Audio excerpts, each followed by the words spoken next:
cari kebahagiaan kamu, carilah apa yang bisa kamu lakukan untuk orang lain. Betul. Karena semesta ini akan menaikkan dengan cepat orang yang memiliki nilai untuk orang banyak. Kita benar-benar bisa sepenuhnya merubah nasib nggak sih Kak? Bisa. Ini saya kasih contoh ya. Realita kita yang kita alami di hari ini adalah hasil dari apa yang kita yakini. Keyakinan paling terkuat di dalam diri kita.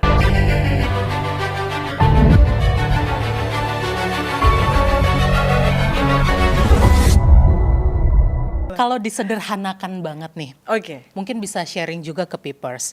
Bedanya self-love, Ya. manifestasi, Ya. dan juga love of attraction. Itu apa Kak? Oke.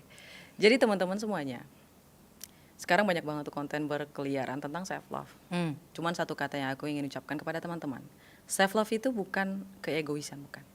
Self love itu adalah tentang dimana kamu menerima who are you, siapa kamu, dari A sampai Z, dari A sampai Z, dari kesalahan, kegagalan, kecacatan, ketidakberuntungan, ya, kesalahan masa lalu, segalanya yang negatif, bahkan sampai kelebihan yang kamu miliki, kamu harus menerima itu semua. Semuanya. Ketika kamu sudah menerima segalanya ini, maka kamu akan bisa melihat POV yang berbeda dari kamu yang sebelumnya. Segala sesuatu di muka bumi ini akan berubah, berotasi. Ya, anginnya akan terbang ke arah kamu. Ya, akan membuka segala sesuatu yang selama ini tertutup dari diri kamu. Seperti apa Kak Roma? Pertama, kejeniusan yang kamu miliki.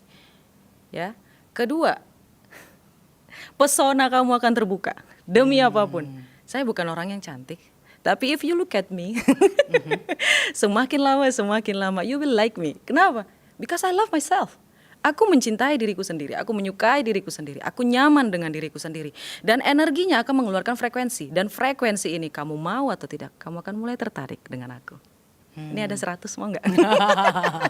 Enggak ya, bukan 100 ya Allah, bercanda. Okay. Itu self love.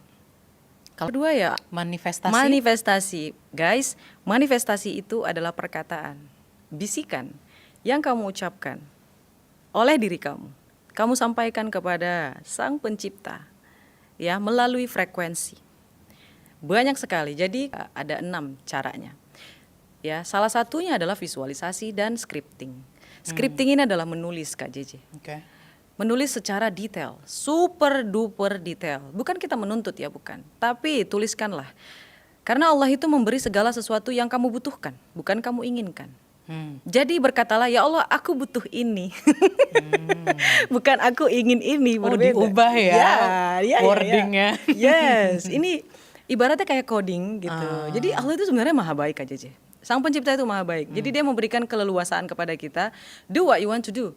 Kalau kamu ingin merubah takdirmu, maka rubahlah dari dalam diri kamu sendiri. Tidak akan berubah nasib seorang jika dia tidak merubahnya sendiri. Aku baru paham kalimat itu sekarang di sini ketika saya mulai belajar self love, manifestasi dan all of attraction. Dan yang terakhir Kak JJ, all of attraction itu adalah prinsip. Guys, law of attraction itu bukan ilmu santet. Bukan ilmu ngepet, bukan ya. Ini selaras dengan agama. Kenapa aku bilang selaras dengan agama? Ini hanya prinsip Kak JJ. Karena orang luar tidak, mohon maaf, mereka kebanyakan itu tidak ada agamanya, right?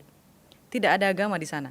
Jadi mereka tidak tahu mengungkapkan apa itu ikhlas, syukur segala macam. Mereka buat ilmu baru dalam sebuah prinsip law of attraction, ilmu tarik menarik. Sedangkan kalau didefinisikan law of attraction itu adalah ketika kamu mengikhlaskan, ketika kamu bersyukur, maka rezekinya akan semakin banyak datang kepada kamu.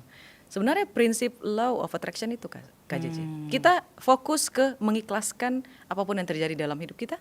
Kita fokus bersyukur tentang apapun yang ada di dalam hidup kita, lalu kita menyeting tujuan.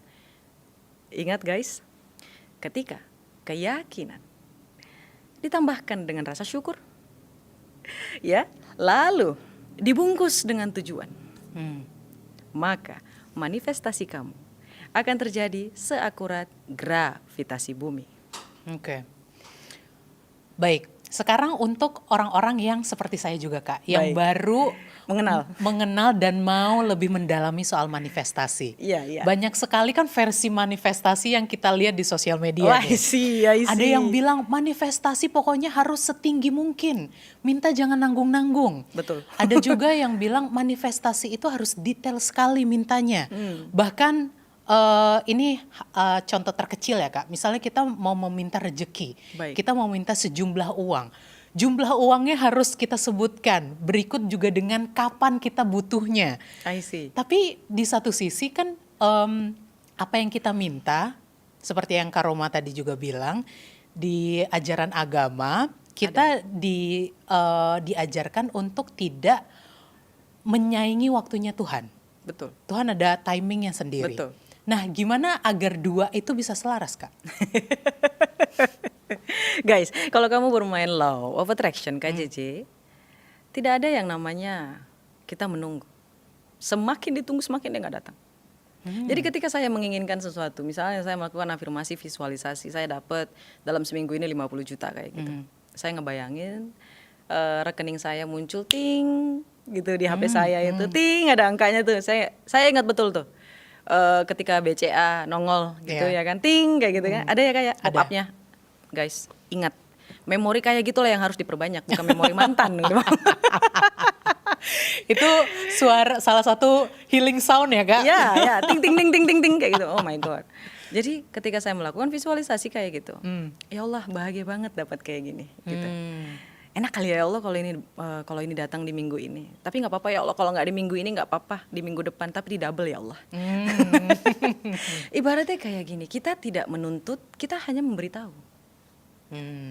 Misal kita sudah memberitahu, misalnya kayak kalau ketika kita minta kepada pasangan, kepada ibu, kepada orang tua, kita bilang, mama saya mau kamera yang ini ya, kalau boleh detailnya yang ini. Kalau mama ada rezeki kayak gitu, kalau nggak bisa bulan ini, bulan depan juga nggak apa-apa kok. Atau yang lebih tinggi spesifikasinya nggak masalah kok, misalnya kayak gitu. Itu kan tidak ada menuntut ya kayak. Orang tua kan pasti lebih berusaha untuk memberi kepada kita. Ini apalagi Allah Subhanahu wa taala, apalagi Sang Pencipta, Kak JJ. Dan orang kebanyakan lupa Kak JJ, kalau manifestasi ini bukan hanya sekedar meminta. Kamu juga harus membayar. Membayarnya dengan apa? Pertama, kamu harus percaya. Kalau kamu ragu-ragu, mending udahan. Jangan ragu-ragu, itu pasti terjadi, hanya saja mereka menunggu waktu dalam prosesnya. Misalnya kayak gini Kak JJ, kita minta uang sekitar 10 M deh, tapi value kita belum ke angka situ. Jadi Allah menunggu dulu sampai kita pantas menerimanya. Jadi kalau misalnya nih kamu melakukan manifestasi, kamu harus, usahanya kan ada ya terakhir. Usahanya itu adalah memantaskan diri kamu. Jadi kamu bertindak bukan menunggu. Ada orang Kak JJ, dia pengen sesuatu rezeki. Tapi dia tidak memantaskan diri untuk nominal yang dia minta. Kayak gitu Kak JJ. Itu yang salah. Jadi kalau kita melakukan manifestasi, apapun itu, uang kah, perusahaan kah, istri kah, suami kah, pekerjaan kah, kita harus mulai seolah-olah dia sudah mau datang. Seolah-olah dia akan segera datang. Kayak gitu Kak JJ. Misal kamu pengen uang miliaran, tapi pertama kamu tidak suka membaca. Bisnis apa yang harus kamu persiapkan? Kamu tuh mengulik apa? Berpakaian seperti apa? Cara salaman dengan ada loh, teman-teman ada loh cara salaman dengan partner, cara duduk, tata makan, cara berbicara, itu ada. Kita harus belajar kayak gitu. Jadi kayak kita bersiap gitu loh Kak JJ. Kalau misalnya kayak perkataan Kak JJ tadi untuk balance, mungkin karena saya fokusnya untuk tetap maju ya. Saya bukan orang yang neko-neko, menye-menye, nggak jelas kayak gitu. Jadi bersiap. Yang cepat-cepat aja karena dunia ini berputar guys. Dunia ini tidak menunggu kamu. Oke? Dunia ini berputar kalau kamu berputar.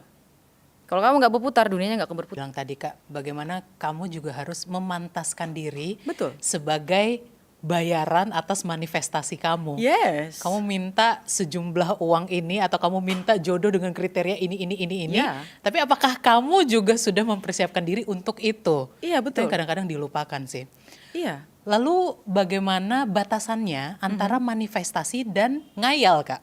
Nggak ada. Nggak ada. Aku nggak percaya. Kalau orang bilang alah ngayal Roma, let it be.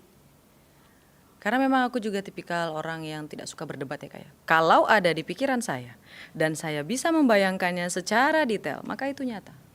Dan itu selaras dengan ilmu prinsip law of attraction, law of assumption, dan law of frekuensi, dan law of expression. Banyak, prinsip itu banyak sekali. Menghayal ya. Kalau itu menghayal dan itu aku dapatkan, let it be. Kenapa enggak?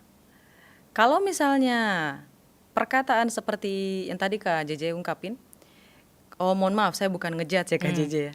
Tapi itu adalah sering dilontarkan oleh orang-orang yang apa-apa sendiri, mengusahakannya sendiri. Jadi dia tidak percaya ada langkah yang sangat mudah untuk menghasilkan hal yang lebih luar biasa kayak gitu. Dan ini kena di law of mirror.